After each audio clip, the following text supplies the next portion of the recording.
Comme chaque année, nous nous emparons de la Journée mondiale de la sécurité et de la santé au travail pour honorer la mémoire de celles et ceux qui ont perdu leur vie en allant la gagner et dénoncer les politiques gouvernementales qui permettent au patronat d'exploiter toujours plus les salariés pour un résultat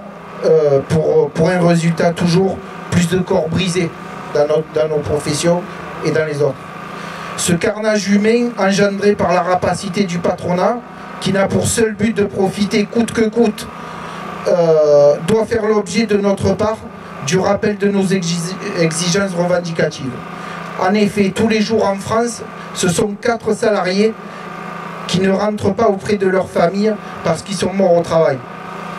En 2023, dans le BTP, en rattachant les intérimaires qui travaillent dans nos secteurs d'activité, les chiffres officiels extraits des comités techniques nationaux, le B et le I pour les intérimaires, font froid dans le dos et représentent 244 morts au travail, plus d'un mort par jour travaillé.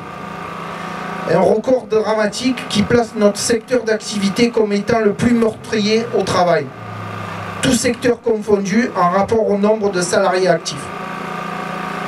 Nos métiers ne sont plus seulement pénibles, mais sont carrément devenus les plus dangereux.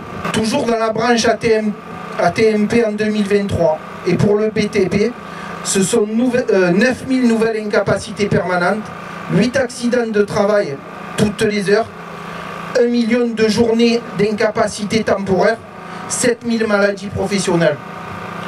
Ces chiffres sont ceux du régime général et n'intègrent pas les travailleurs indépendants, les auto-entrepreneurs, les travailleurs détachés et encore moins tous ceux qui n'ont pas de contrat de travail.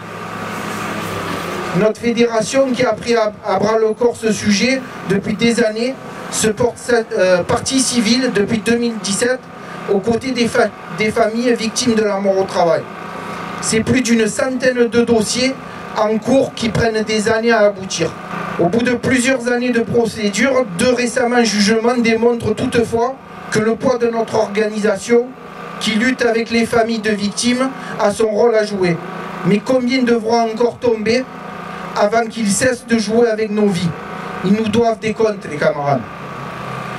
Comment ne pas remettre en cause la réforme des retraites et notamment le départ repoussé à 64 ans quand on sait que dans nos métiers, l'âge moyen de demande d'invalidité est à 53 ans?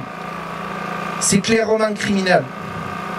Comment accepter la modification du Code du travail qui a modifié l'obligation de résultat en une obligation de moyens en matière de santé et de sécurité au travail pour les employeurs? Comment accepter la disparition des CHSCT, qui était un réel outil pour imposer aux employeurs de respecter leurs obligations et garantir la santé des travailleurs? Comment accepter la réforme du RSA, qui risque d'envoyer sur les chantiers du BTP des allocataires du RSA sans formation, sans salaire, quand on connaît la dangerosité de cette profession qui cumule les accidents et les morts au travail? Qui prendra les responsabilités? L'État? Le patronat qui organise la sous-traitance en cascade? Ou les entreprises donneurs d'ordre? Comment accepter l'alliance gouvernement et patronat qui ont supprimé les 4 critères de pénibilité qui touchent directement les salariés de notre champ professionnel du Code professionnel de prévention? La vie n'est pas une variable d'ajustement comptable pour le profit de quelques-uns. La mort, le handicap, l'incapacité, les maladies professionnelles ne sont pas des fatalités. Nous devons peser pour le départ anticipé pour les métiers pénibles, invalidité, incapacité, le handicap et les carrières longues. Pour une remise en place des CHSCT, pour le doublement des effectifs de l'inspection du travail, pour augmenter les contrôles et arrêter les dérives du patronat, pour l'intégration de la médecine du travail dans la sécurité sociale, pour éviter entre autres certains conflits d'intérêts, on va le dire comme ça, pour des sanctions pénales et financières exemplaires pour les employeurs qui mettent en danger la vie des salariés, pour limiter la sous-traitance à un seul niveau et uniquement liée à des compétences spécifiques, pour la mise en place d'un observatoire des morts au travail, tout régime confondu, Aujourd'hui, les camarades, les chiffres que je vous ai donnés, c'est des chiffres qui remontent à 2023.